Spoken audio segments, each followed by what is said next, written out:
Hi, I'm Mike at Top Dog SF, and I'm here once again with our friend Rufus the Bernie Doodle, and we're going to be working on introducing the hand cue for down.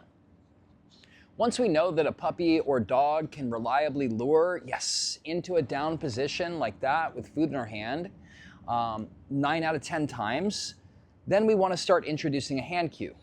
Yes. And when we introduce the hand cue, we're going to still have food in our hand. In the same way, I'm going to hold the food kind of between my index and middle finger.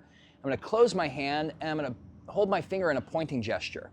And now I can lure Rufus, yes.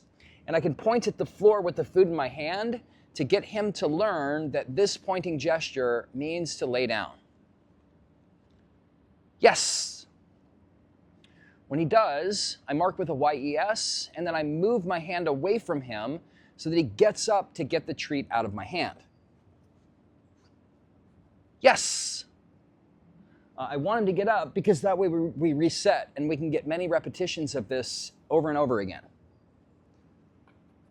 Yes.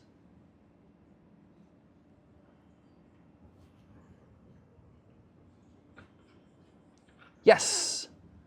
I want a puppy or dog to be able to lay down nicely with just a hand cue before we introduce the verbal cue. Yes, having a hand cue is very helpful for enforcing verbal cues when dogs don't listen to them or don't follow them.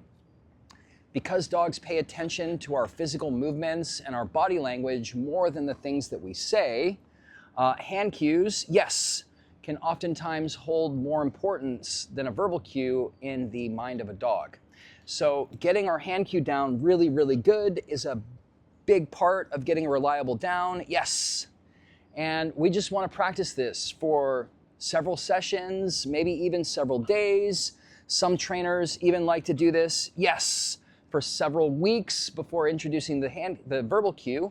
But it's up to you how quick you want to move through these exercises and how perfect that you want the behavior to be, yes. But really what we're looking for is that when we point at the floor like that, the puppy or Rufus here,